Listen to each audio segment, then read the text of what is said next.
जरूरी हो जाता है। इसलिए आपका भी दायित्व तो बहुत बड़ा है, महत्तर दायित्व है आपका कि आप जो कुछ भी सीखें, जो कुछ भी ज्ञानार्जन करें, उसको देने की एक निष्ठा रखें कि कुछ हमको देना है, समाज के लिए हमको कुछ देना है, जिस परिवेश में हम रह रहे हैं उस परिवेश के लिए कुछ देना है। और अगर कहीं कुछ असुविधाजनक स्थितियां हैं या विषम परिस्थितियां हैं, उन विषम परिस्थितियों को दूर भी करना है, उसमें समता लानी है।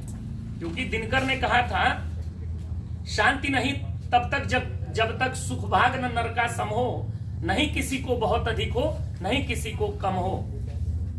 और दूसरी बात यह है कि कर्म के माध्यम से हम चीजों को रूपायित कर सकते हैं, बदल सकते हैं। कहा गया है ना कि तदबीर से बिगड़ी हुई तकदीर बना ले, अपने पे भरोसा है तो एक जोर लगा ले। तो अपने पे, स्वयं पे आप लोग भरोसा रखिए। और सबसे बड़ी बात है कि ब्यूरोक्रेसी में, नौकरशाही में आप लोग को पता ही है कि यह तय नहीं रहता है कि आपको सेवा कहां मिलेगी, आप कहां किस राज्य में आपको सेवा देना रहेगा। अगर अखिल भारतीय सेवाओं की मैं बात करूं, खासतौर से संघ लोक सेवा आयोग के द्वारा जो चयनित होते हैं बच्चे, उनके लिए मैं बात कर रहा हूं। आपको ये पता, हमको पता नहीं होता है कि हमारी सेवा कहां होनी है, ये तय नहीं है। तो इसलिए जरूरी है कि जो भारत की तस्वीर है, भारत का जो मानचित्र है, वो आपके स्मृति पटल पर होना चाहिए, उसकी एक आभा होनी चाहिए, और उसको सजाने और संवारने की एक जिज्विशा, एक अदम्य साहस और एक ताकत होनी चाहिए। प्रसाद ने लिखा है कि यह नीड़ मनोहर कृतियों का यह विश्व कर्म रंगस्थल है परंपरा लग रही यहाँ, ठहरा जिसमें जितना बल है। आपके पास जितना बल होगा, या युवावस्था है, दुनिया के तमाम देशों में आज भारत के पास सबसे ज्यादा युवा शक्ति है। सारी जिम्मेदारियां आप लोग के कंधों पे हैं, चाहे वो लोकतांत्रिक मूल्यों के अनुरूप हो,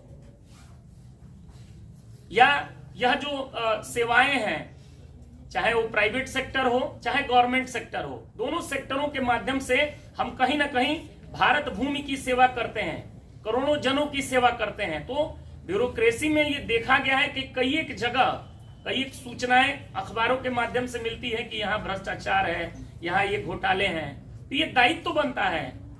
ये दरअसल क्या है, ये हमारे भारत भूमि का ये कहीं ना कहीं तस्वीर बिगाड़ने की कोशिश है। इसको आप लोगों को देखना है। ये जिम्मेदारी आपकी बनती है कि आप किस तरह से इन चीजों को देख रहे हैं, एक एक विषय को आप किस तरह से समझ रहे हैं, उसको निष्पादित करने के लिए, निस्तारित करने के लिए आपके मन मस्तिष्क में कौन सी ऐसी बातें आ रही हैं जिसके माध्यम से जो रोजमर्रा से जुड़ी हुई समस्याएं हैं उससे हम लोग कैसे निपटेंगे। चाहे वो शिक्षा का मामला हो, स्वास्थ्य का मामला हो, चाहे जो भी बुनियादी जरूरत की चीजें हो, दवाओं का मसला हो,